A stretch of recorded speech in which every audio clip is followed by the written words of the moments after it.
Hello and welcome back to All for United. We're here tonight for the Southampton fan preview. I'm Simon. I'm here tonight with Stu, Marcus, Bainsy, and we are expecting Ben and Kai because someone didn't put a link in the group chat.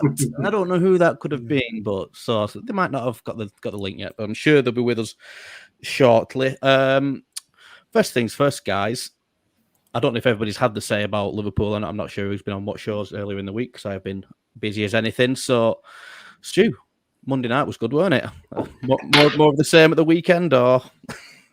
Yeah, we had a tactical special drop this afternoon, actually 4:00. So my thoughts and Abdul's thoughts about the Liverpool performance are on there. But all in all, and being quite short about it, I thought we played very, very well. I was quite surprised to see our defensive unit act as a unit for once, rather than four individuals. It was good to see De Gea with a little bit more commanding than normal. I thought McTominay kind of played his way back into form, actually, by playing a very, very simple game of football rather than trying to overcomplicate what he was doing. So I thought that was excellent. Eriksen was, as usual, steady. You know exactly what you're going to get with Eriksen in terms of how we utilise them. And so all in all, I thought we played exceptionally well. I did actually say on a preview show on another channel, unfortunately, that we would win the game 2-1 because that's actually what I felt. I felt we would win the match. There was just something about it that I thought we would do. And when you actually look at football as a whole, just sometimes a game will click for you. You know, you could be playing badly for months and all of a sudden something clicks in a game and away we go. And people will make a lot of stuff about references to our stats. We ran three kilometres more than Liverpool. But you're always going to run more when you don't have the ball. They had 70% possession. So, all this Brentford stuff running 13 kilometres more. We had, 70% of the possession. So they're going to run more. So it's a bit of a myth, that is. But no, look, all in all, we've got to win. Let's kick on now and see where we go Saturday. Yeah, absolutely. Bainsy, were you jumping around silently in your living room on Monday night? Yeah, I've got a newborn, so I couldn't scream and shout. But oh my god, I said last week I reckon we could shithouse a result. Honestly, everyone can watch last week's show. It was last Wednesday, 10 o'clock, and I said I've got no hope for this game. And you know what? For some reason, I think we could shit out. It would be great if we could shit out a 1-0 win. Honestly. I had so many Liverpool fans on my phone, on Twitter, everything. Just before the game was like, oh, you may as well not watch this. There's no point. It's going to be embarrassing. And at one point, just before the game, I was like, I don't actually feel like watching this. I don't know why I'm doing it to myself. And I thought, no, you know what? No, that's not true to being a proper fan, win, lose and draw and all that. So I thought I'd watch it. But, oh, mate, honestly, where the hell did that performance come from? Oh, it's just the perfect reaction. It is the perfect reaction, I think, to come up against one of the best teams in the past 5-6 years and put in a performance like that. Okay, well be it. Liverpool haven't got off to the most greatest start. The running stat, I agree with Stu. I found the whole running stat a bit misleading after Brentford. Yes, of course, we are massively under Brentford. So, yes, we could have worked harder. And I think that's what this week was all about. Erik ten Hag making the players run 13.8 kilometres extra in training, blah, blah, blah. That's fair enough. But, yeah, look, absolutely astonishing where that performance has come from. And I will say one thing, that after the game, all the analysis, the post-analysis was all about passion, attitude and desire. And if you go back a year from now, when Ollie was saying that, look, I know Ollie left last year. I should give it up. But when Ollie was saying that, everyone was ridiculing him about he's got no tactics. When in actual fact, maybe he was right. Attitude, desire, passion, a bit of work rate. The things that people have said we've been missing for a while. For a long, long time. But look, I think we need to just forget about it now. As fans, we can party all week. Of course, we can. It's important that the players don't. As much as it's a great victory, yes, it is. We've still got only 3 points out of 3 games, so it's not a good start. Yes, it may have turned the heads a little bit, but it's all well and good beating Liverpool 2-1 if you go out to Southampton, that we're going to talk about now, and lose 2-0. I mean, it completely undoes the work. Yeah, and I'm sure we'll get on to Southampton in a bit. Yep, we will. We'll just get everybody's thoughts on the Liverpool game first. So we'll come to you, Ben. Welcome on board, mate. How you doing? You all right? Don't know if you can hear me. You there, Ben? I think he's frozen. He's frozen. He is. Yeah, either that, or he's really good at standing still. Well, we'll skip Ben then. Kai, mate, how you doing, pal? We'll come on to you. You're a little bit quiet. Jump to skip it for Marcus. I'll come back to you. Yeah, we'll bring Marcus in. Yeah. We'll... We can't hear you, Kai. Yeah. Yeah, so just talking about the Liverpool game, I was pleasantly surprised with that performance. I mean, I think I came on the stream about the Glazed protest and basically said that today we will find out what sort of these players are, even though we already know what type of people most of them are. There's a lot of new players in that team, and if you can't perform on the day, like considering what was going on behind the scenes with all the fans and everything that's going on at the club at the moment, if you can't perform against Liverpool, then that says a lot about those players. So I'm happy that they put in a really good performance. And as I said on the day of the Liverpool game, I wasn't really too bothered about the results, to be honest with you, because at the end of the day, it's about long-term progression. I know Liverpool are rivals, but there was just more important things happening that day for me personally. So I wasn't really too invested in the result. And much like Bainesy, I almost didn't even want to watch the game, to be honest. That's how distracted I was. But then when we put in that performance, it was really, really nice to see. And it was really refreshing to see as well, to see Malacia, have such a good performance, to see Martinez have such a good performance, to see Eriksen put in a bit of a shift as well. It's a breath of fresh air, man. So, I can't complain too much. Hopefully we see more of the same against Southampton. Absolutely. Ben, are you with us? Can you hear us? Yeah, sorry about that. Yeah, you were very, very, very, very, very still. So yeah, we figured something had gone wrong. Yes. Just on the Liverpool game, that's just what Ten Hag needed, isn't it? And we just need to carry it on into the Southampton game, don't we? We do. I mean, I spoke about the game afterwards with a friend of mine, and I said that they've set a precedence now. So it's what they do with that precedence moving forward. That only that can turn the sort of the tide of change, because it's all very well doing it for a one-off after being lambasted for 2 games. The only way you'll allow fans to see actual change is that what they've done against Liverpool is sustained, because that's where change comes about. It's okay doing it for a one-off or showcasing that it's your home game, it's against our biggest rivals, fans packed in the stadium, so we're going to put on a performance. But okay, fine, but then let's back that up. The best teams do that week in, week out, not sporadically. We can't be a sporadic team, because that won't do the manager any favours or the players. In terms of the actual game, the attitude, I mean, I put it down to the word care, because everything that you are as a footballer embodies that word. If you've got that, if you use that word to empower yourself in terms of discipline, how you play, your drive, determination, that will to win, selfless commitment, that all comes under the word care. Too many players have not bothered with that word for too long. So as much as the performance was very good, there are certain players in that team that still have a lot of ground to make up for me before I fully am convinced that they've actually changed their character and personality to what's befitting of a Manchester United player under Erik ten Hag.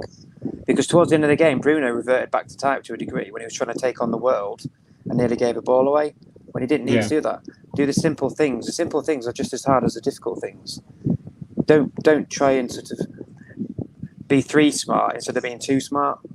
And that's the things that we need to, well, not him, but he included, need to eradicate from their game if we're to see proper change, like Bainesy said.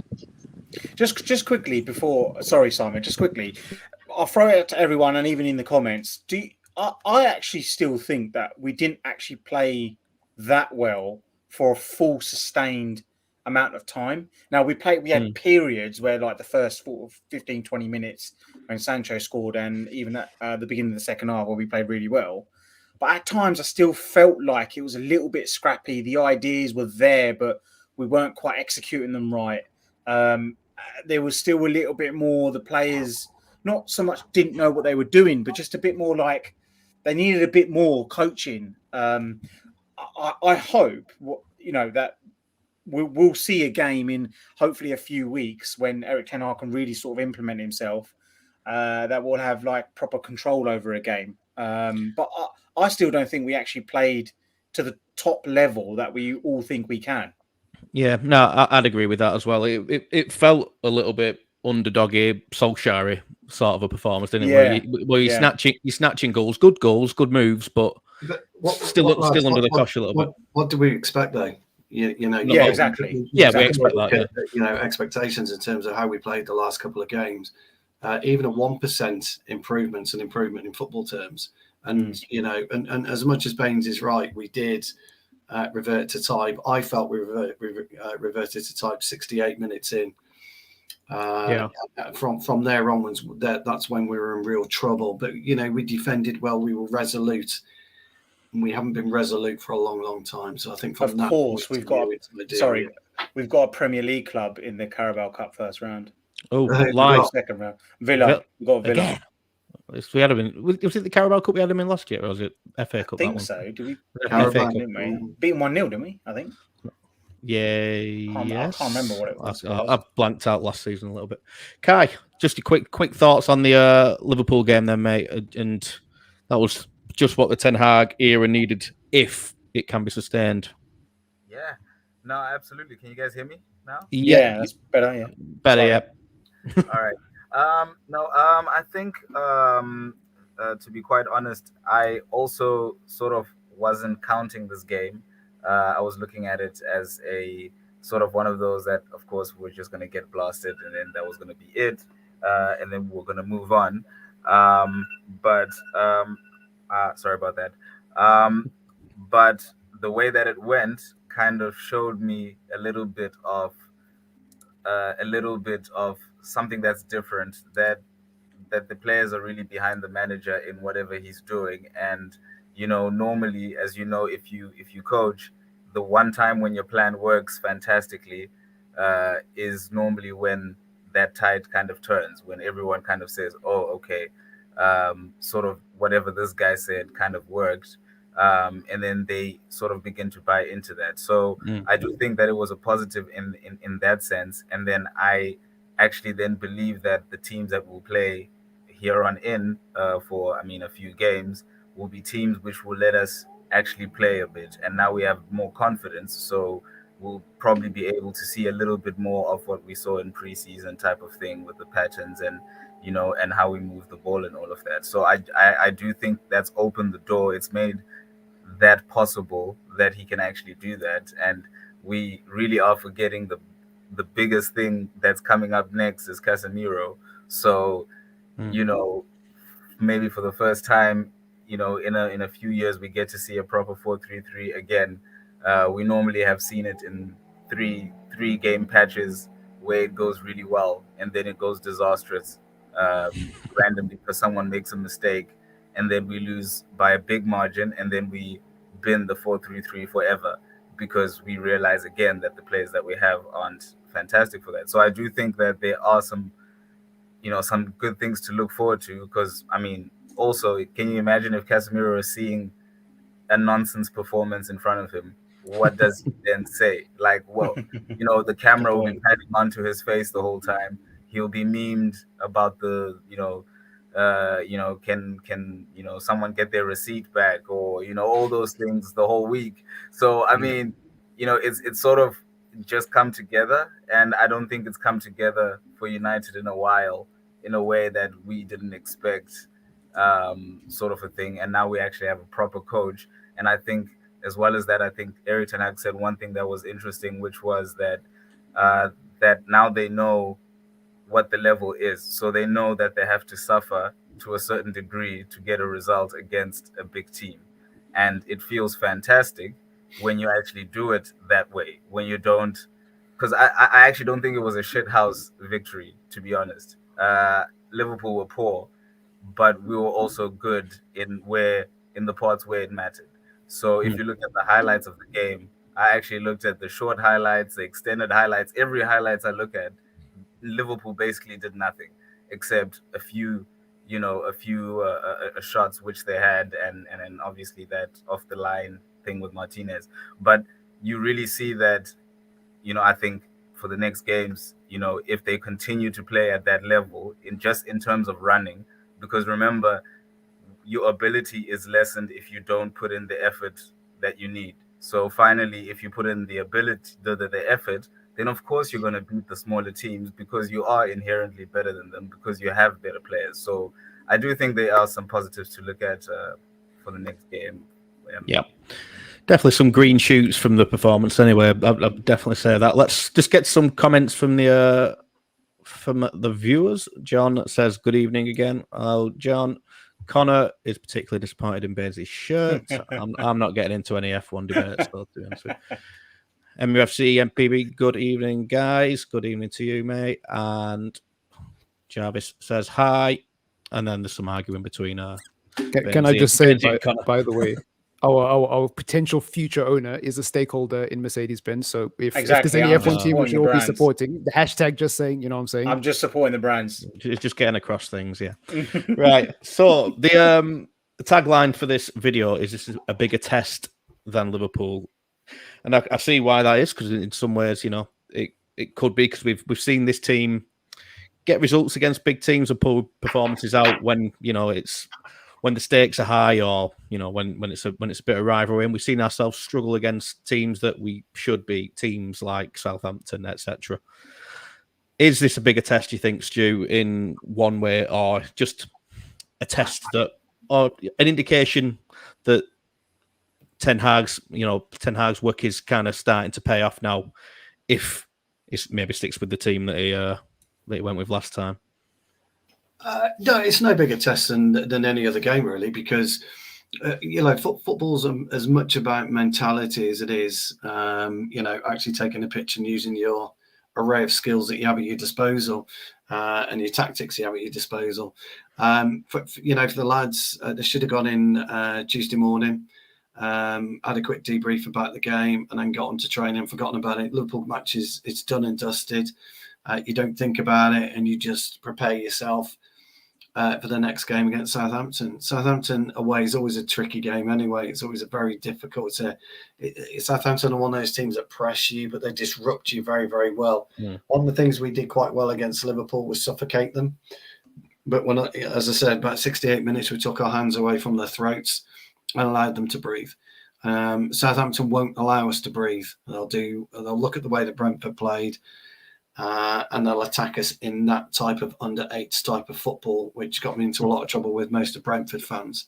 But that's what they'll do. There's no real tactics behind it. It's just chasing the ball. So we've got to be aware of what they will do. We've got to be aware of not giving away stupid free kicks in around the 20, 25 yard kind of territory, because that's where Ward-Prowse can be quite dangerous. And so we've got, our approach should be the same. But we need to be calmer in possession.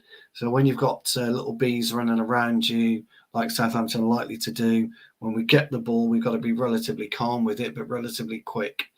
So whether or not he brings in Casemiro straight away, I'm not sure. It depends how he trains throughout the week, I would imagine. But if he doesn't, then I suspect that you will see pretty much the same starting 11, except Martial will start rather than Elanga. But it's not going to be an easy game. Hassan Hull will be looking forward to this one. Southampton will be looking forward to this one. The fans will be looking forward to this one. But you've just got to get your mindset right as a player. Forget what happened Monday night now and move on. And 3 points is what matters. And you've got to make sure that you're prepared as best as you can as an individual and as a player. And so I don't think it's any, I just think that lads will do what they do, and they've just got to make sure this time they just turn up rather than, revert to type. But it'll be interesting. Yep, definitely. Benzi, my mate. In some ways, it's a little bit similar of an opposition, though, isn't it? I mean, not quality-wise, but in the sense that, you know, they do like to put pressure on. Liverpool like to put pressure on. So maybe, you know, if they can maintain that, you know, that playing quickly like they did against Liverpool, and, you know, using the ball quickly, which I would say has been one of the biggest problems. I don't want to pick him in or anything, because I like the guy, but Rashford, in the first couple of games, every time he got the ball, he took a few too many touches, cut inside, and, you know, everybody sussed him out what he was going to do, but they were using the ball quicker on Monday night, I felt. And I think that's similar sort of thing they're going to have to do against Southampton if they're getting harried by him. So maybe it is a similar sort of game. Would you agree? Or Yeah, definitely. Maybe there was obviously a word about how it was all about tempo against Liverpool. You know, get off to a quick start, quick passing to feet, play it in behind, get runners in behind. Now, look, you will, like you said, the quality is obviously different compared to Southampton and Liverpool, but you will get a similar game. And it was most probably, it was mentioned in the tactical preview earlier. For those who haven't watched it, please do. That to get past a press like Liverpool, you sometimes have to, well, majority of the time, you have to go long. Bypass that initial front press, get it into the midfield, win the second ball. Now, this is all just Sunday league stuff. Look, I'm not playing pro football out here. I mean, to beat a press, you hit it long and you win the second ball. Now, something similar could happen. We could play it out from the back. We could be working on that this week. But the fact is that we've set the bar now. We know as fans what these players are capable of, and we can all agree here and say that the Liverpool game wasn't the best. It was good. It was a good performance, but we were starved of that for God knows how many weeks and months. But they've set the level, and that's what you have to do each week. You have to pretty much kill yourself on that pitch. You have to crawl off because you've lost that much energy on that pitch, and that's what you have to do in the Premier League. You have to work your socks off. You have to outwork the opponent. You have to work for the goals, work as a team. So yeah, they've set the bar against Liverpool, and there should be no, and I'm sure Erik ten Hag will remind every single player of that there should be no level drop in the standards should not drop now. So yeah, it's a similar opponent. They will press, they will harry you, they'll get in your faces. They have got a strong and dominant midfield. Of course, I would love to see Casemiro play and start. I don't know if he had a good pre-season with Real Madrid, whether he's fit or not. We'll know that during the week, and maybe the press conference tomorrow, probably. So, yeah, it'll be interesting to see. I don't know what team he will go with, but I imagine it's something similar. But in terms of level, yeah, definitely. Every single Premier League team, as we've seen with Brighton, Newcastle, Leeds, Brentford, Fulham, City obviously look good. Arsenal look great as well. We've got them in a couple of weeks. The level is all the way up here. And I saw a stat. It was a joke what I replied to it, but I saw a stat that they believe that 85 points this year will win you the league. Now, I saw that. That's low by recent. It's very low if you look at the recent seasons, because there's only been 2 teams really, and they think the level has increased that much that 85 points wins you the league. So we're only 82 points away. But yeah, look, the standard for every single Premier League team, no matter who you come up with, and Leicester will be the same. Brendan Rodgers we'll get into this next week, but Brendan Rodgers will run them ragged. So yeah. We've set the standard. We have to now go out and repeat that performance, if not better it, and we'll get the result. Yeah. Marcus, do you reckon he's going to have the same approach as he had against Liverpool? Because we didn't see as much of the playing out from the back, and like Bainesy said, it was more trying to beat the press by going longer in comparison to the first 2 games. Do you think he'll go back to the approach of the first 2 games and try and trust them to do that, or stick with what worked on Monday, especially against a side that will press, and we definitely haven't nailed the playing out from the back just yet? It's a weird one, because for me, whenever I think of what a manager should be doing in terms of the tactics is, for me, you should always be working on what you want to do long term. Prolonging it for me makes no sense, because even when you do get your preferred signings, you're still going to have a few weeks integration period. So basically, I feel like he should work on the play style that he wants to play long term now, even though he might not have the players. And I said the same thing about Ranić, even though he was an interim and it didn't really matter what his long term vision was. I always said he should stick to his play style, because at the end of the day, if you keep focusing on the short term result and trying to grind out results, you'll never get anywhere, because by the time you're in your second season or third season, you'll probably end up going back to that anyways, you know.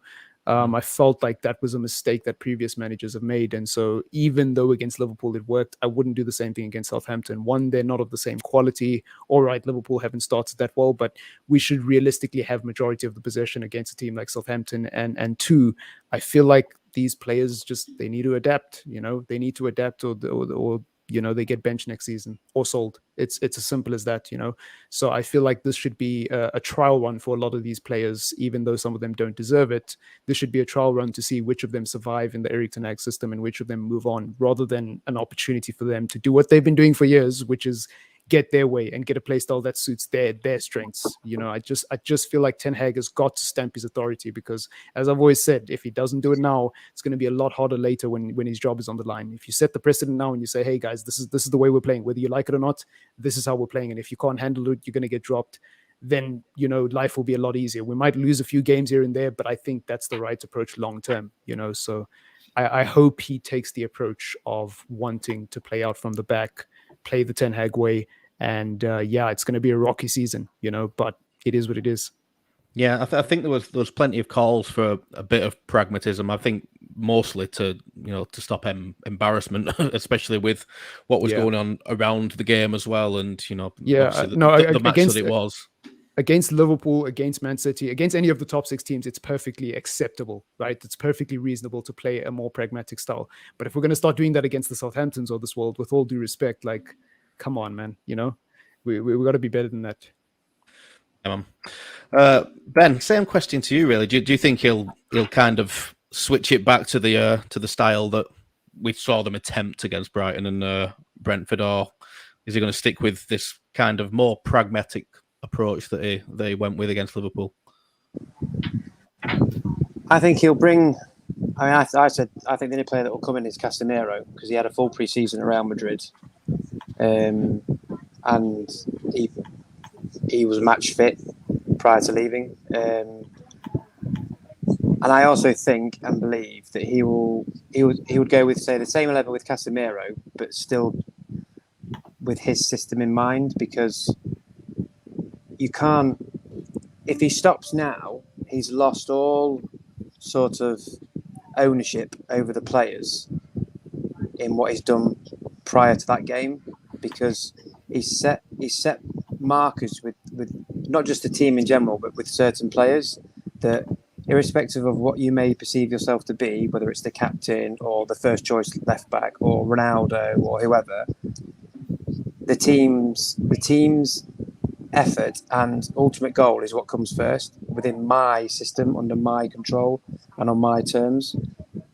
The minute you allow any sort of cracks to appear within your team, that is where they will drive the wedge, because they'll then identify that as that's an area of weakness on the manager's behalf, and I can play on that, and therefore I can allow myself to be allowed to go back to type that's on my terms as a player. The players are the players at the end of the day. The manager is the manager for a reason. If you don't want to conform, then that's fine. Have that chat. You will move on, and we will move on as a club.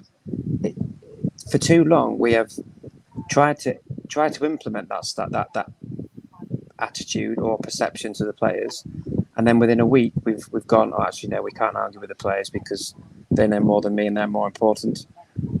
And then what then happens? You have that heartbeat seasons where we are up 1 minute, catastrophically down the next, and there's no consistency, nothing to build on, no foresight as to where we're going. It's all short-termism. That's not what any football club should be built on anyway, especially Manchester United. So I would like to see a merger of the two. So a merger of what should have been how we played against Brighton, and then the Liverpool against Southampton, because you have to be like a chameleon. You have to be able to adapt to whatever environment you face with. You can't just be this and that's it.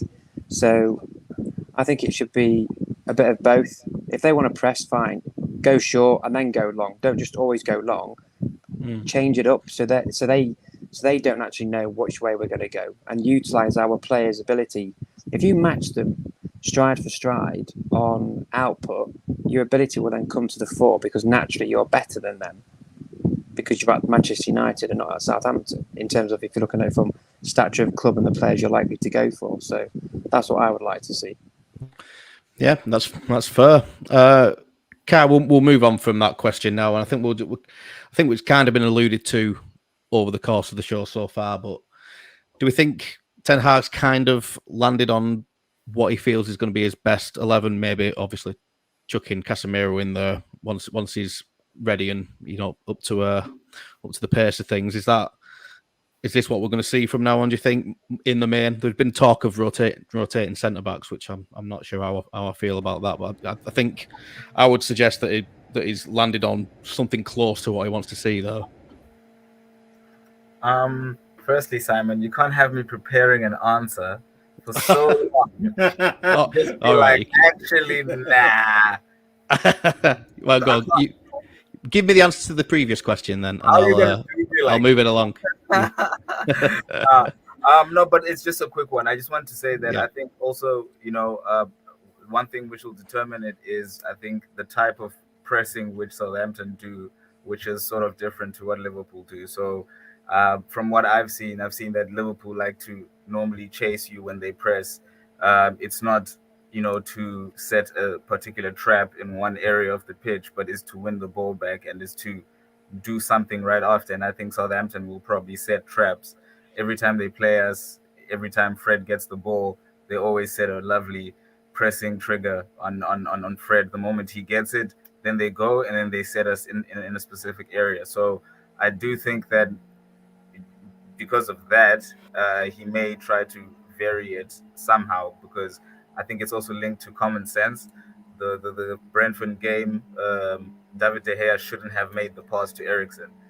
If he doesn't make that pass, and he does, then we wouldn't be talking too much about this playing out from the back, because Ten Hag just said vary it. That's what he was saying. He was like, if they're over there, don't do it. And David De Gea had the whole view of the pitch. He saw where the presser was coming from, and then he still laid it off to the wrong side, exactly where Jensen was coming in that. And I just think he panicked. I just think everyone just pretty much panicked and were just like, oh my God, this is the only option we have.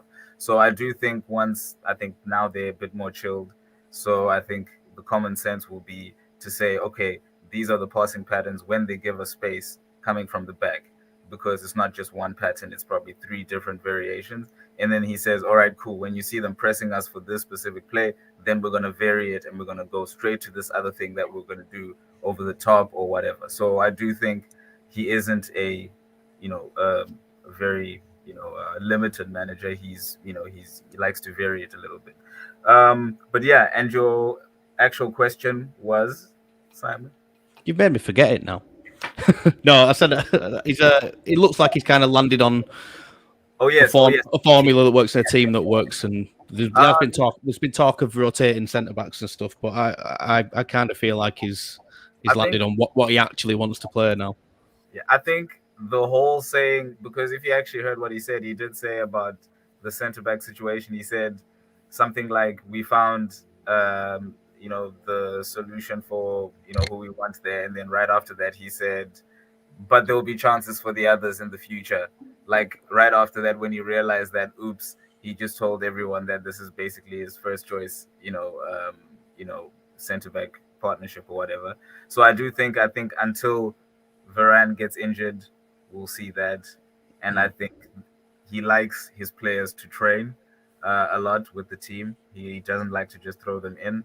So I do think that probably Casemiro will probably be on the bench or something. And then once he comes in, from then on, then we'll probably see him a lot more.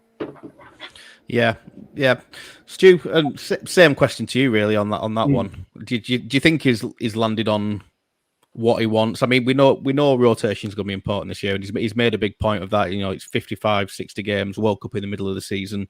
A lot of players are going to be needed, but I don't think we can kid ourselves and say that he's not going to have his strongest 11s, especially for certain types of games. So that feels quite close to me, to what he wants to see going forward long term. We'll obviously see players dipping in and out, but would you agree with that? Or I would, but the problem we've got is one or two players keeping them fit.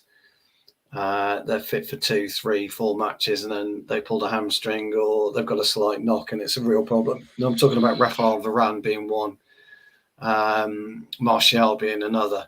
So it's difficult for Ten Hag to really hang his hat on that first 11. But I think he's got a way of playing.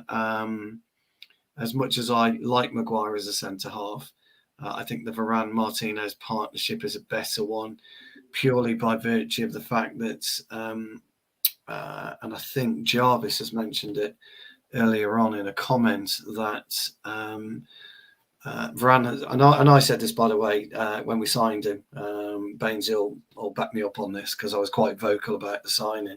We didn't have the right type of player alongside Varane.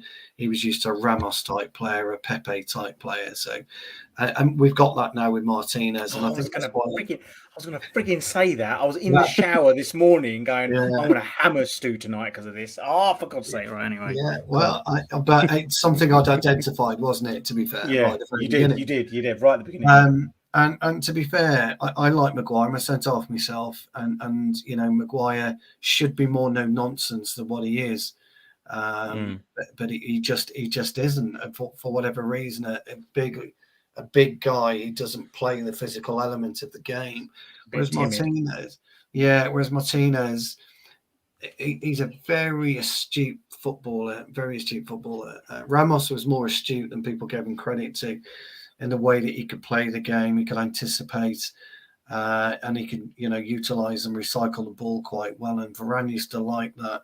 I think also the Casemiro addition to that will help Varane settle even more as and when Casemiro comes into the side. So I did, however, it feels like I'm getting at Varane again. I thought he was just a little bit too slow on the reaction for Liverpool's goal. I thought that. But I mean, that's football, isn't it? You can't always react as quickly as you need to. It was his first proper full game of the season. He was probably struggling a bit. Martinez was struggling a bit in terms of fitness. So all in all, with Malacia coming in, and I've got to say, Dallo had a decent game. I thought the back four communicated as good as I've seen in a long, long while. So yes, I do believe moving forward that's likely to be the back four. What he does in midfield is going to be really interesting, because do you or can anyone see a Casemiro, a Bruno, and a Eriksen threesome? I'm not so sure. Triple rather than threesome. I was going to say I don't want to see that. No. A triple. And are you likely to see a resurgence of Fred in many ways, because of obviously Fred and Casemiro are the first choice for Brazil. But for me, you can't take Eriksen out this starting 11 at the moment. I think he was flagging a little bit. 20 minutes to go. So he'll have to. I think Ten Hag will have to look at it and have to manage Eriksen's. So I think it's going to be relatively interesting. I do think at the minute the front three pick themselves. I'm not going to put Anthony in that equation at the moment. I thought Martial was brilliant when he came on second half. I thought he was absolutely tremendous. His hold-up play was brilliant. His drive was superb. I thought Rashford was solid all game. And I thought Sancho, he's got a bit to go yet for me, Sanchez. He's not quite the player that we've seen. He's got a bit to go. But I think those front three at the minute will pick itself. So my only question is likely to be, if Casemiro comes in, are you going to see an Eriksen-Bruno partnership, or is it going to be Casemiro, Fred, Eriksen, straight Bruno? That would be my thoughts. Ericsson stroking Bruno. We don't want any more of this threesome, Stu. We said this. Ericsson line. Tell us something, Stu. So that's my only thought. I do, by the way, Simon, you are right. Ten Hag's come out on record, and he's made it very, very clear that the centre halves are going to be rotated. So you are going to see perhaps Maguire and Lindelof in occasions, and you're going to see Martinez and Varane. I will say one thing, by the way. What I like about Ten Hag at the moment is Martinez would have been absolutely in turmoil at halftime against Brentford. He would have been sticking his head in his hands. He wouldn't have wanted to speak to anyone in the dressing room. But fair play to the kid, he regrouped, and he showed a lot of mental attitude there. So I was really pleased to see that. But go ahead, Ainsley. I think you should hammer me. Go on, mate. Yeah, you can do that first, Burns it, and then I've got a question for you. Unless you just want to move straight for the question. No. Look, I weren't gonna hammer you, Stu, but No, I know. I do remember you saying he needed the Ramos type of defender next to him, and at the time I agreed. I said, yeah, I thought Maguire could be that, but then he had this horrendous season. And I think we've got it in Martinez. Now, a couple of weeks ago, I actually came out and said I'm unsure about Martinez. I don't know why. He reminded me too much of Marcos Rojo. Really rash. He was, making silly mistakes. He was getting away with a lot. I am starting to think now that maybe, obviously, I was wrong. Who am I to say that, Martinez is not good enough? Look, it's only been one game. There's been a lot of talk about Martinez and his profile. He's 5'9". How can you be a centre-back in the Premier League and 5'9"? Look, he's short. We know. We get it. Okay, you might not be that commanding in the air. You can be commanding in the air if you can time your jump. You can still win aerial battles. You just have to be extremely good at everything else. You have to play with your feet really well. You have to be one step ahead of the attacker every single time. You can set up, you can break lines, you can set up attacks. As long as he does that, it communicates well, commands, bosses. He did everything at Liverpool. Now, I would say with Martinez that maybe he would have had a problem if Darwin Núñez was playing. Now, he weren't, so we'll never know. And of course, Darwin Núñez has played against Martinez before, and Martinez has pocketed him. But, this is a different kettle of fish when it comes to Liverpool. So, yeah, it'll be interesting to see, especially in Southampton, how he gets on.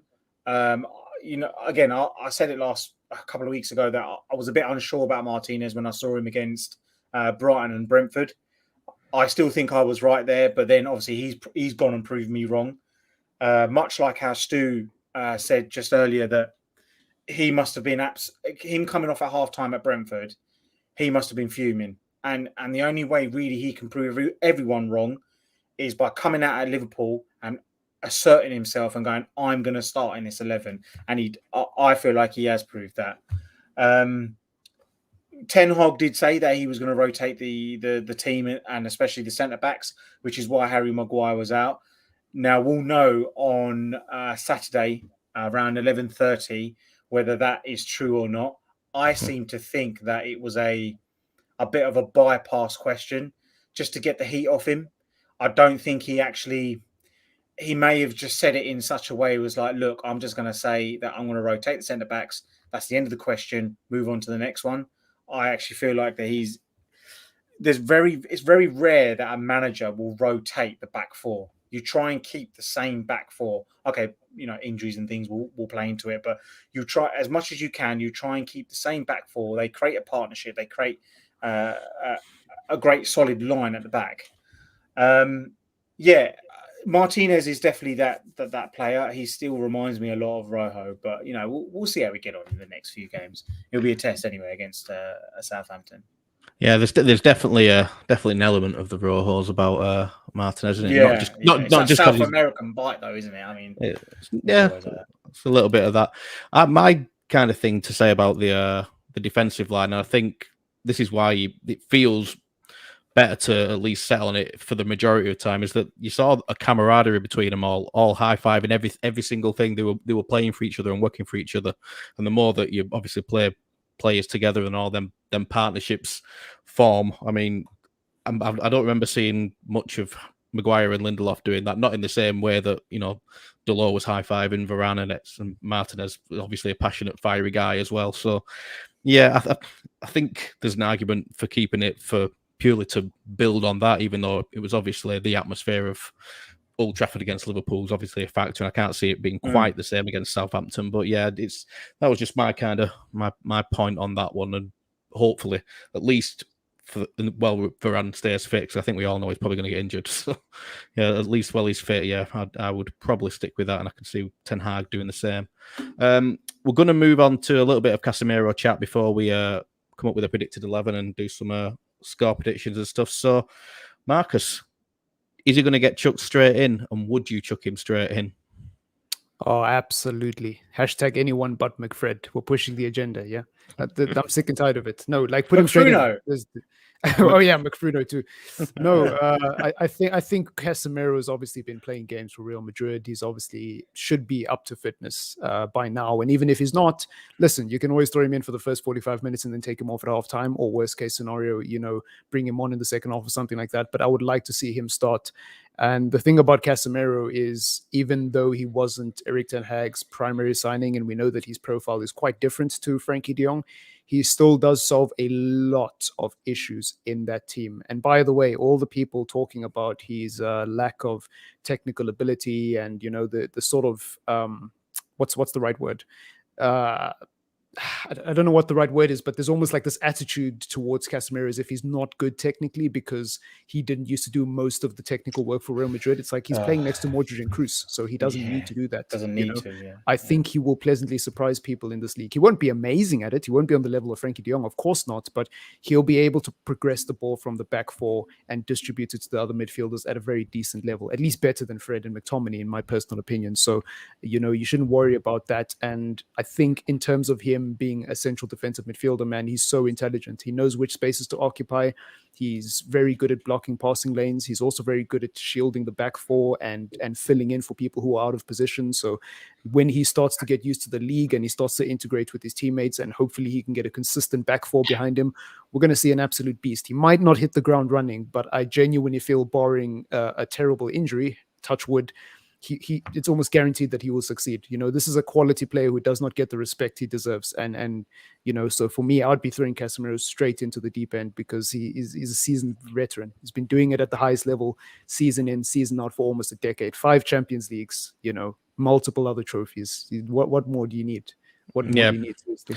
Yeah, he has played like the highest level. He's not just coming from a different league and being unfamiliar with really high level football, is he? So yeah, I could see a case for him from being chucked straight in. Other than maybe is, you know, the tactical angle of what Erik ten Hag wants. Has he been in training yet? I've not seen anything this week, so I've been busy. But I don't know if he's.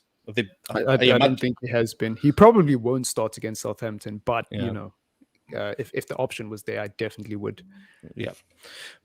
Ben, what would you do? Would you be chucking him in, mindful of the fact that, you know, he's probably got at most 2 to 3 days training, probably 2 days actually, because it's Wednesday, isn't it? So there's only really Thursday, Friday to go.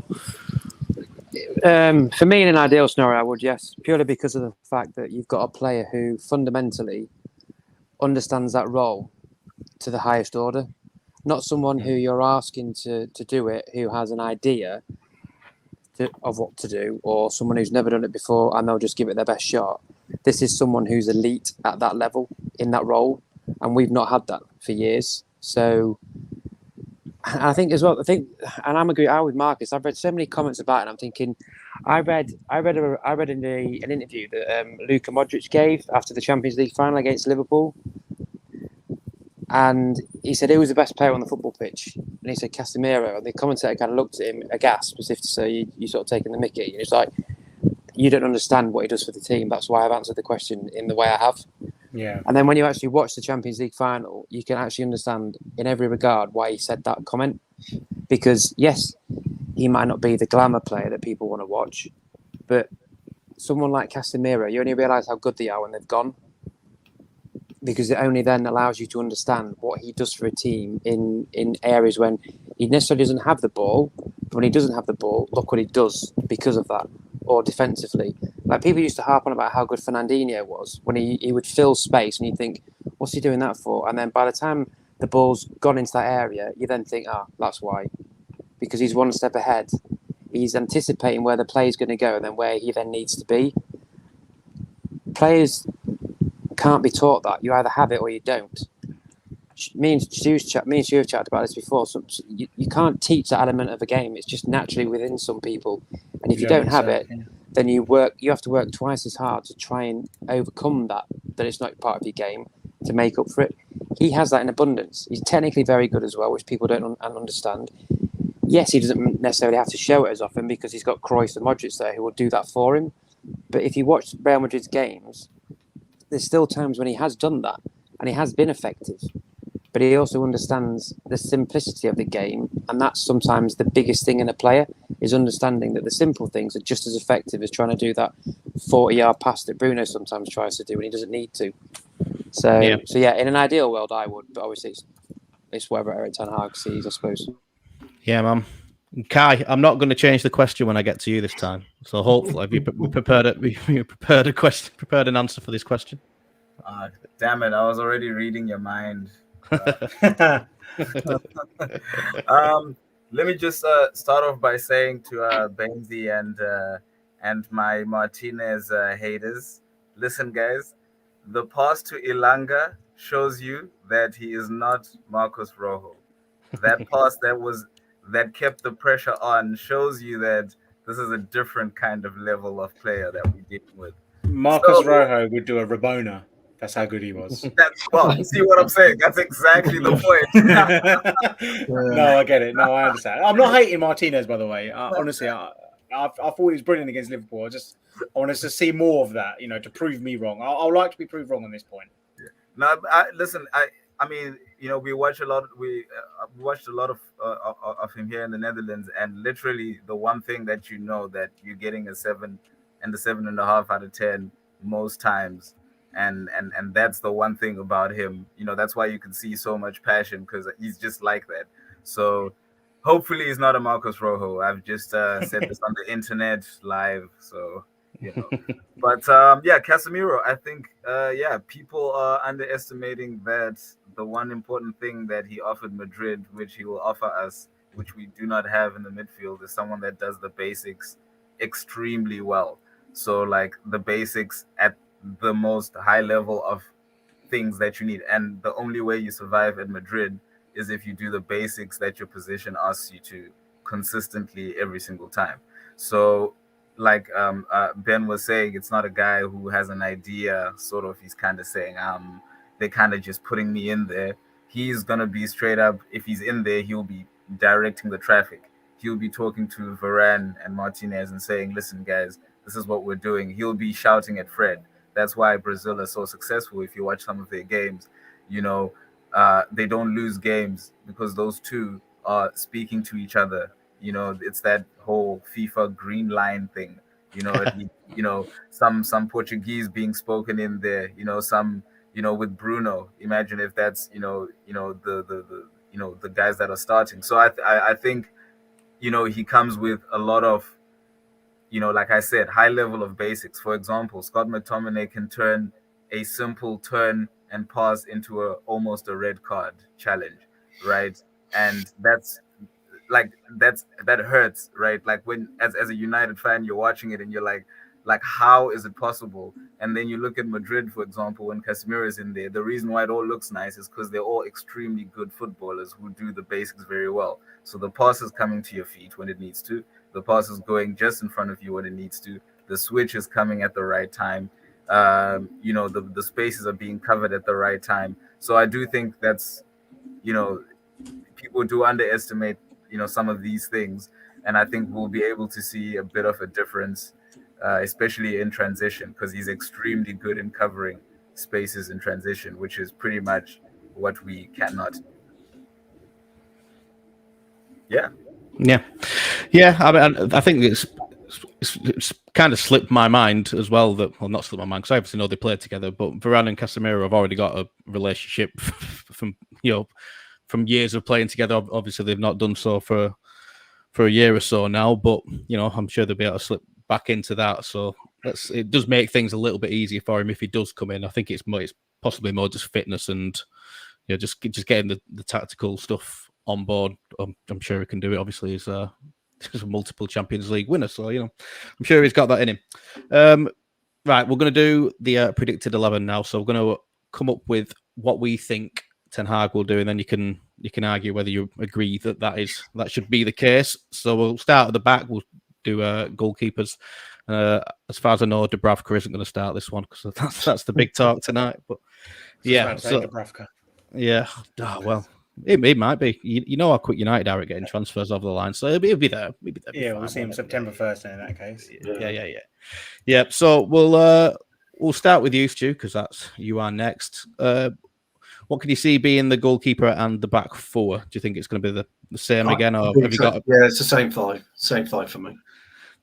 No arguments there. For me, it's got to be. To be honest, it has to be. I liked it. I must admit, and I'm quite hard to please with defenders, but I really, really liked it. I thought it was good. Yep, I think we were quite close to it on the predicted 11 last time. I can't remember if we left Maguire in or not. I've forgotten, but. What do you think, Burns? Are you saying same again then from Yeah. Just to quickly elaborate, obviously De Gea, we don't have anyone else. Martinez, Varane, as long as they're fit. I know I mentioned earlier Ten Hag would rotate the centre backs, but I think he was lying. I think he was just trying to avoid the question and answer it as quick as possible. Dalot had an okay game. He weren't great, but he was okay. But he doesn't favour Aaron Wan-Bissaka. So that's fine on Dalot. And to be honest, I've been a big Shaw advocate. I've liked him.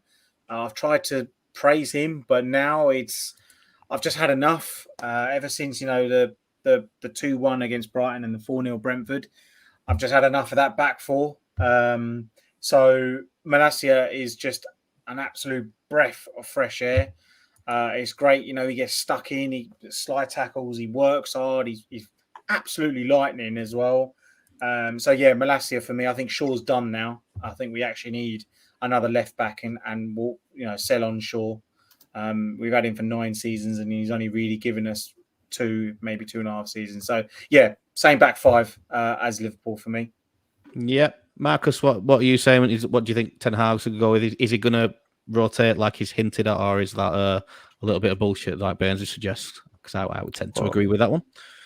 Well, it would be extremely odd for him to rotate that back four after that performance. So I think he's got to stick with the same back four. And honestly, I think Malacia deserves a lot more praise than he's getting in the Manchester United fan base, simply because when you apply the context of where he came from, obviously the Eredivisie is not respected by a lot of Premier League fans, and it should be, but he was playing at Feyenoord, right? He wasn't even playing at Ajax or PSV, he was playing at Feyenoord. So this is a kid who's coming to a new country, new culture, new football, new system, new manager, new everything, and he looks confident.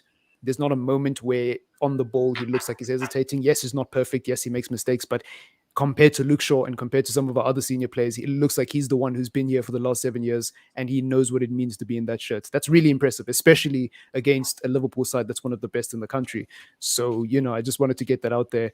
And we definitely do need some new fullbacks. It's actually quite scary when you think about it, because Wan-Bissaka has been completely phased out of the team and everybody unanimously agrees that Luke Shaw isn't quite up to par. So we're one injury away from having a back two and basically having, 2 red cards on the flanks, if you want to call it that, because we might as well just get both our fullbacks suspended at that point. So same back five for me. Yeah, I'm not going to sit here and advocate for Aaron Wan-Bissaka very much, but he did all right when he came on the other day. He didn't. He's not the answer by any stretch, but to say he's not played any minutes, I thought he handled himself quite well in the time that he did on the pitch. But I don't think there's any calls for him starting at all.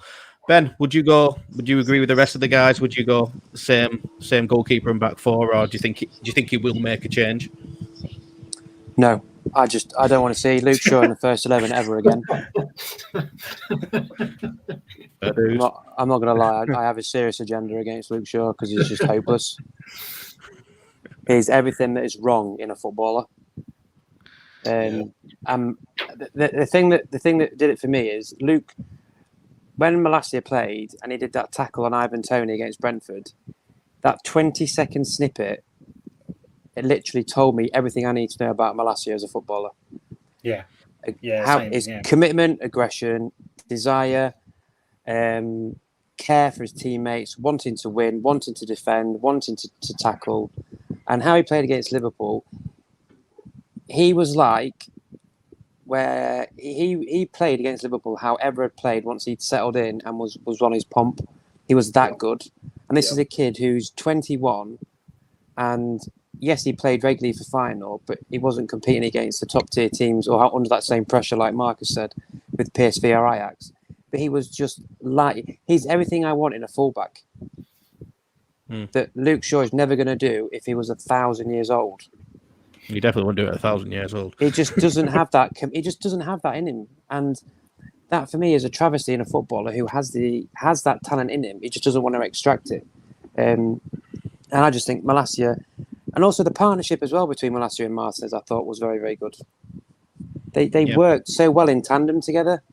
They each covered each other. They each backed each other up. They knew where to be when one went. Martinez moved across to cover him when he went forward, and then when Malacia was dropping back, they filled in together. There was communication. There was just everything I want. Team. There was just everything, mate. So no, same back five for me. Yeah, and that picture of him that I think everybody's seen is mint. Yeah. That to show. Gets it, doesn't he? Yeah, I mean, people get criticised for for praising passion and everything like that, but we do like to see it as well, don't we? And that was a good example of it.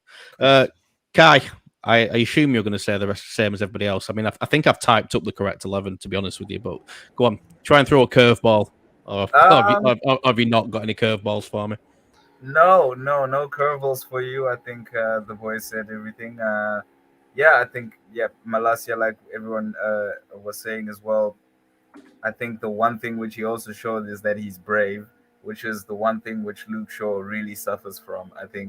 I don't know if we can call it bravery as a, condition or whatever it is, but it's in almost every element of how he plays, which is why we get tired of it. So essentially, he doesn't close down the man before the cross comes. He allows you all the way into the box because he's not brave enough to come and close that space. When you attack, the moment that he's under any pressure, he's never ever going to make any sort of movement either into the half space or make a run or make an overlapping run because he's almost scared of being left on the counter or something like that. And essentially you just see that he sort of just lacks that sort of bravery which Malacia sort of brought to the table. And I think finally, we got carried away when we said he had a fantastic season because Telles arrived, but it was Telles was actually just bad. Like Ole was looking at this thing and saying, "Oh my goodness, I don't know what just happened right now, but Luke, you got to play the whole season, mate." So I and then he was just good.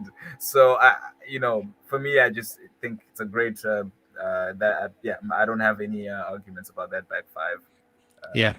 Call it a back five, except De Gea, but De Gea stays. Yeah, he will. Dave stays.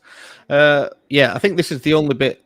Well, I say the only bit because the attackers might cause a little bit of debate, but I think the midfield is where the debate's going to happen. I mean, we're going to assume that Casemiro is available to play. We're doing this before the press conference, so we don't actually know. But he's a United player now. He's registered, so there's a chance of it. So he can be named in your midfield three. Well, I say three. We're counting a number 10 as a midfielder just because it's just easier. It's nice to do it in threes, isn't it? So, Stu, who do you think the midfield three will be?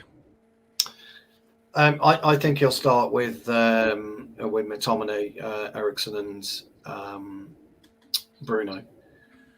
But I agree with the lads. I would actually put Casemiro in because, as the lads have quite rightly said, it's not going to be alien to him.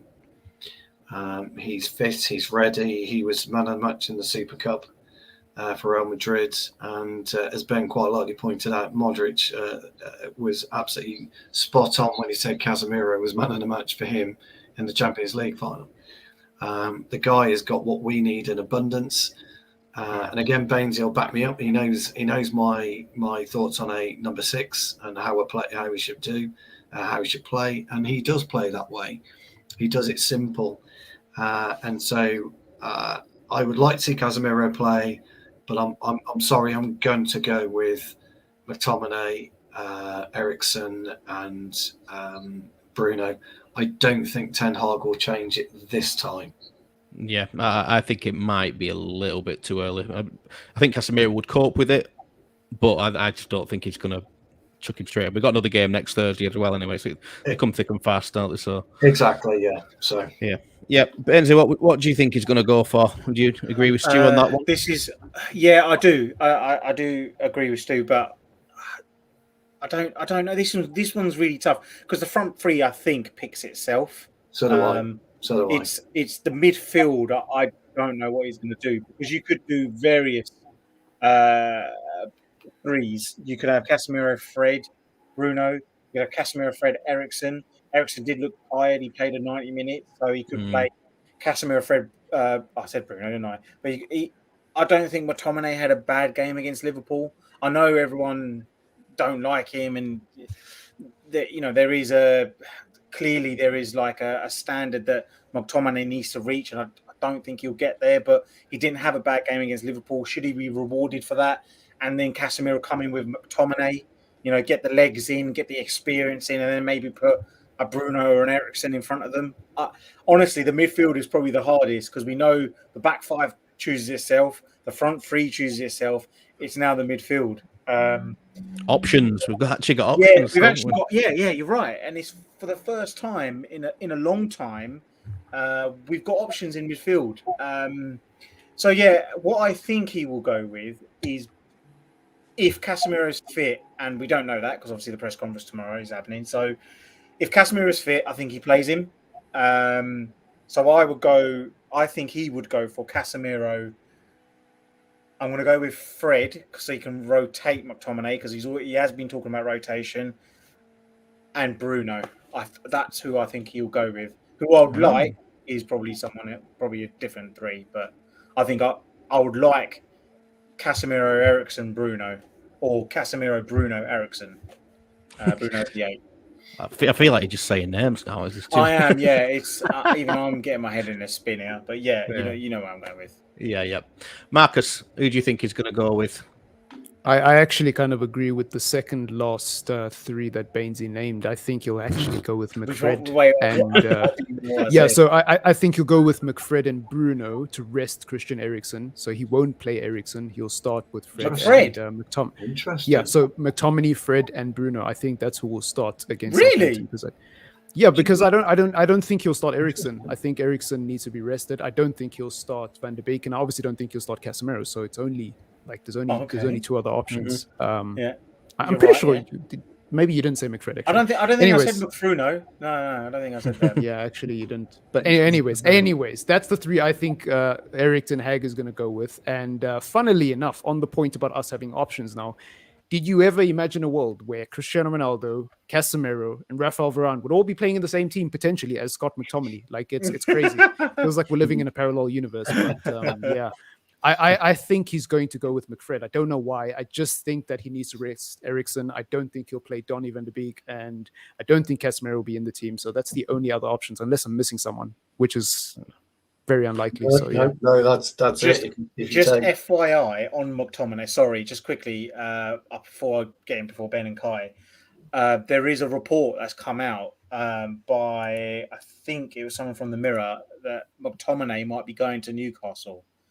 So maybe there's a conversation that's been had between McTominay and Erik ten Hag. We don't know, so we might not actually see McTominay. We don't know. That would be very interesting. Yeah, it would. Yeah. I actually can I just say sorry. I know we don't have a lot of time, but I would love genuinely to see McTominay go to another team and see.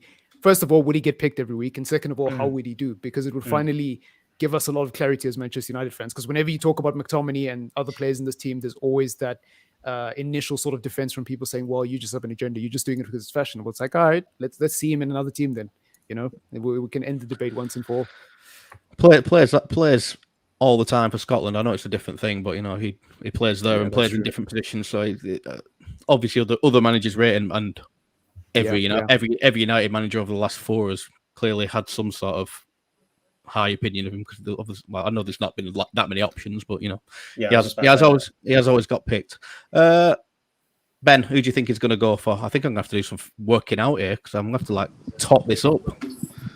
I'd play Casemiro. Do you think Ten Hag is going to do this, or that's what we're going for? I think he'll play him, purely because of the fact that he's match fit. He's played for Real Madrid and he's played in competitive games, not just friendlies against some team that they've just demolished. The one player who I'd love to see play with Casemiro to allow Eriksen to get rested would have been Garner. No, he's gone, isn't he? Or likely to. But we're selling him for some unknown reason. Is it are we selling him or are we loaning him out? Everton. He's going to Everton. We're selling him for 15 Everton. million. Oh, well, that's last I heard. It was Everton, but well, supposedly it's Eriksen. It's Everton or Southampton that are after him. So for me, if I was him, I would choose Southampton over Everton. So I'll go Southampton as well. Yeah, perfect. Because he would work. He would play perfectly with. I mean, him and James Ward-Prowse would be a perfect pair. Yeah, I'd agree with that. But yeah, I think he'll play Casemiro. If he's not going to play Eriksen because he wants to give him a rest, then I think he might go Casemiro, Fred, Bruno. If he's going to play Eriksen and then bring him off just because he wants to get that control to begin with, then I think it'd be Casemiro, Eriksen, Bruno, because Casemiro's so good, you don't have to really play 2 pretend number 6s that aren't number 6s, because he is just so far ahead of Bruno and Fred. McTominay and Fred. But that's the 3 I'd like, would be those 3. And then if he wasn't going to play Casemiro, I can't have McFred in the team. I'm sorry. Right, so you're going. You think he'll go Casemiro and Bruno definitely, and then which other one are you saying? I need a final answer. It's important for the votes, Ben. Come on. I'm going to go Eriksen, and then he'll bring him off, and then put Fred on. Right, we've done this. It's very close. This, I'm definitely gonna have to do some. Is it on Kai then? Yeah, well, I might get the deciding vote as well. Oh yeah. Sorry about that. Yeah, leader rules of war and all that. Yes. Kai, tell me what Erik Ten Hag is going to do in midfield on Saturday, please. I think Casemiro plays. I don't think he plays, but I think he will play him. With Fred and Bruno. Fred's got a lot of votes here. I think Fred. And that's I just mainly think because Fred didn't play the last game, and he came on, I think, at a crucial stage. So it's not like he doesn't trust him. So, and he played a lot of games in preseason. So I do think he might just do that. So it's probably the 3 Portuguese-speaking lads that will be in midfield. I think Eriksen is obviously a bit knackered. You got to use him sparingly. That's where the rotation thing comes in. So, yeah, I think that will be the team. I also think we are adding, if you put Casemiro, for example, you are adding another good player, another very good footballer. So it also gives you an opportunity to play football, how you want to play football, because he's also just genuinely very good. So, if it's just to get out of a tight area, you can just play maybe one or around the corner or something. So we can't always be scared. So I do think we'll play, with probably Casemiro as the lone 6 with a bit of help from Fred probably. Yeah, a lot of Casemiro in the comments as well. Yeah, well, I'm gonna let Casemiro win because of the 6 of us on the panel, 3 of us have gone McTominay because I think he'll go McTominay personally and leave Casemiro out for this one, but 3 have also gone Casemiro. So just so we can write Casemiro for the first time on our sheet, Casemiro wins, and I think he'll go for Fred and Bruno as well. So there you go. That would be our predicted midfield: Casemiro, Fred, and Bruno, like Jarvis just says in the comments there. Front three, then quickly, guys. Is that set in stone? Is it definitely going to be Martial, Rashford, and Sancho, or is there a chance of Mr. Ronaldo? No, I don't think so. I don't think he'll play Ronnie. I think it's for me. It's Martial through the middle, Sancho right, Rashford left. That's it for me. Yep. Ben's it. Same? Yeah, pretty much. Yeah. Look, I love Ronaldo. He's my goat. But he wants to leave the club, so just let him go and let him go set other records in the other competitions. So Martial, Sancho, Rashford for me, and maybe bring on Ronaldo if he's still there. Yep. Marcus, would you agree with that, or do you think? Yeah, I don't think there's a world in which Ronaldo starts, so we'll probably see another match day of the camera panning into Ronaldo to see his reactions to potential goals. So yeah, I agree with everyone else. Yep. Ben, do you follow that same line, or do you think there's a chance of Ronaldo, even Elanga? I mean, Elanga started the last game. No, I won't play Ronaldo. I won't play Ronaldo, but I would give special mention and praise to Elanga because the poor kid's been absolutely nailed on social media, and he gives such endeavour, and his attitude is commendable for me. There's a lot of senior players that could do a lot worse and copy his attitude, because when he missed that chance, the first thing he did the next time he got the ball was try and take on Trent Alexander-Arnold. He didn't hide away and just do the easy option. He just kept repeatedly going at him and at him and at him. And if you actually look before we scored the goal, his movement to bring Trent Alexander out of the way was pivotal in terms of breaking that space. So, no, I think he'll go with that three that Stu mentioned, but I do think he deserves special mention, Langer, because he's been nailed, the poor kid, on social media, and I think he put a bloody shift in, and he did a lot of good things before he came off for me. He's a great rotation player, and he won't stop running. I was perplexed he got nailed on social media, actually. I was like, what a bad game. It's just, he for me is a player that I think Ten Hag will actually love as a squad player, because he knows whenever he plays him, he will do exactly what he asks of him to the letter. Yeah. He might not technically be there, or in his head he might not be there, but if Ten Hag tells him what to do, he's going to try his absolute best to do it. And even if he can't do it, he'll run back, he'll track back, he'll help his fullback, everything. Yeah. So, his partnership with Malacia for the first half was brilliant. Brilliant. They were working out, they were helping one another. Perfectly right. Yeah. Where was Trent first half? Exactly. Kai, last but not least, I mean, with our predicted 11 is already sorted out, because there's no way, no way you can outvote anybody. But what do you think he's going to do just to round it off? Did everyone predict the three without Elanga in it? Yeah. Sancho, Rashford, and Martial. Everyone went for. Yeah. To be honest, I don't know. I've got a feeling that Elanga might stay in. I don't know for who. I don't know, because he also really loves, like, Ten Hag has this weird love for Rashford. Like, it's like he's got like an over love. Like, it's really, even when he's not having a good game, he's the one kid that stays on the pitch, which is, I don't know, something. But yeah, let me agree with you guys. Yeah, I'll agree. Yeah, looks like I think that's pretty close to it. There's an argument over Casemiro, but we're letting it happen just because we're excited. We've got a new signing. So yeah, I mean, it looks, as ever when we do these things, it always looks like a decent team on paper. It's just whether they can actually follow through with the form that they look like they picked up against Liverpool. And on that note, we are going to do some predictions and first goal scorer predictions. Here we go. No one got it right this time, but someone picked up the first point of the season, as Adi, I think it was on last week's show. Yeah, he predicted United win, didn't he? No.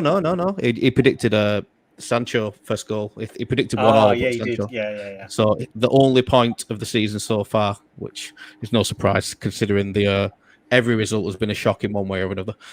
So, Stu, what do you think? First goal scorer and a score prediction for me, pal.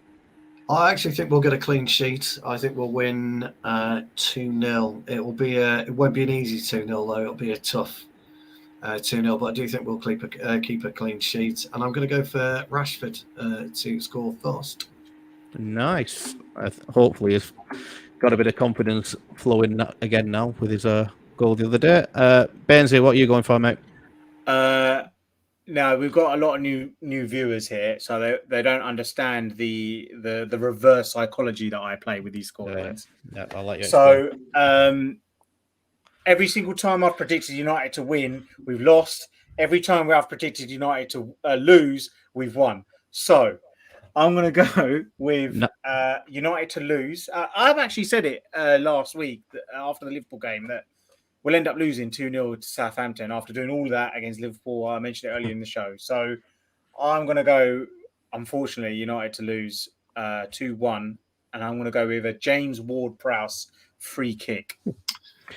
You don't care about the money, do you, Benzie? You don't care. No, I don't. Look, if my reverse psychology works every week, I'll predict that United lose every week and we'll go and win the league, and then you can thank me later. Yeah, it'll be all down to you. That's how it works in my head, all right? That's how it works in my head. So don't at me for it.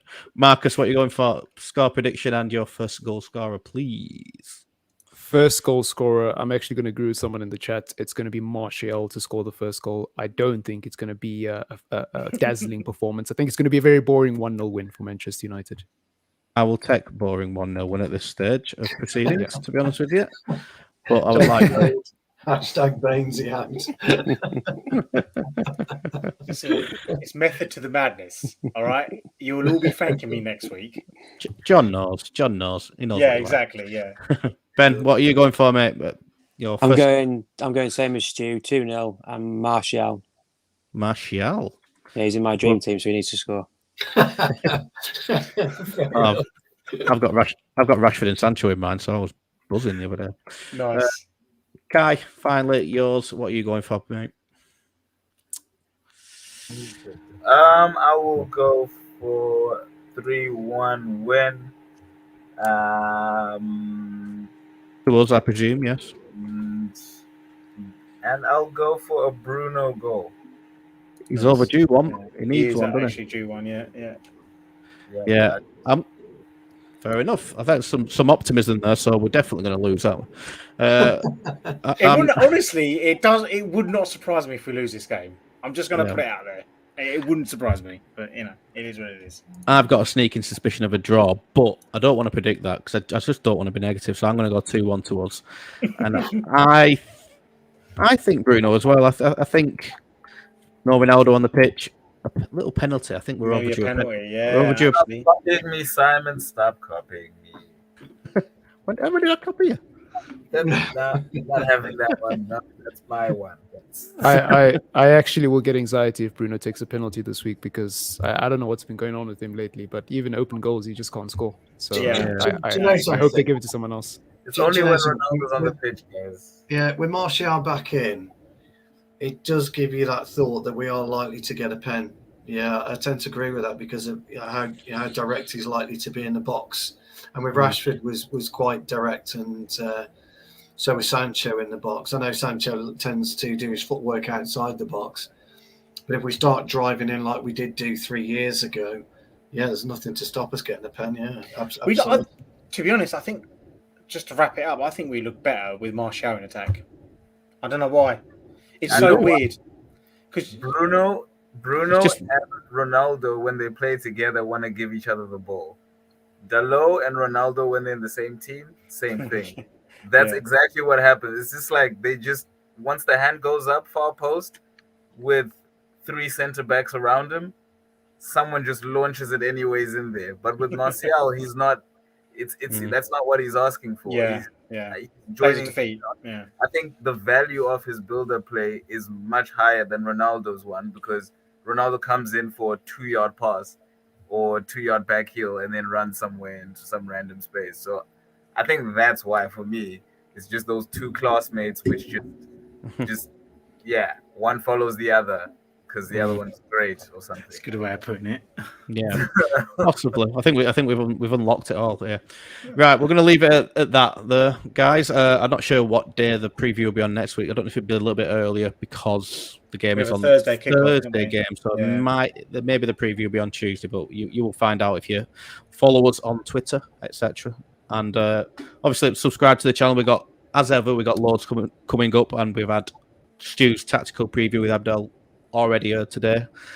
I'm not sure if Ben's doing his press conference. I said he was doing it last week, and he didn't actually do when he did something on Casemiro instead. So I'm not going to say that's definitely happening. I think he's got plans, Simon. But he's also, if he doesn't do the press conference, I think he's looking to do the Europa League draw. Yes. Tomorrow afternoon. We're going to be busy on Thursdays now. That kind of sucks. Like the fact that our Thursdays are now occupied. Oh man, it's going to be a rough season. I play football on Thursdays as well now, so I can't. And there's last word on Sunday as well. Callum's show, last word on Sunday. That's everything we've got. Yep. So until then, guys, hopefully everybody enjoys the game, and hopefully we get another decent result. Remember to like, subscribe, and share all for United. Obviously, if you've been watching on Twitter or on Facebook, get over to our YouTube and make sure you subscribe because we have fun over there. Make sure you follow everybody on the panel. Thank you to everybody on the panel as well. So cheers, Stu, cheers, Benz, cheers, Marcus, cheers, Ben, and cheers, Kai. We will see you next time. Thank you very much. Peace. Bye.